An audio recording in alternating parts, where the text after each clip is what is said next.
अस्सलाम वालेकुम नाज़रीन। हमारे यहाँ एक चीज़ मशहूर है नाज़रीन करام, खांसी ज़ुकाम, और इस चीज़ में मौसमी और माल्टा नहीं यूज़ करना चाहिए, नहीं इस्तेमाल करना चाहिए।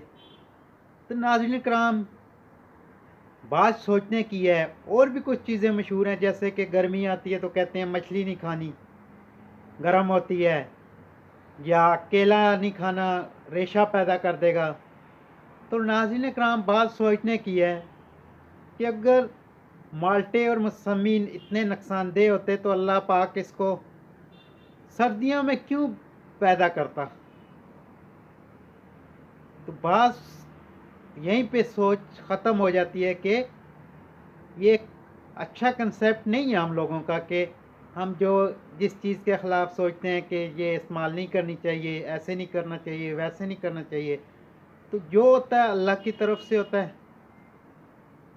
अल्लाह पाक ने ये चीज़ें इसीलिए पैदा की हैं कि खाने पीने के लिए, इनका फ़ायदे हैं, नुकसान नहीं है।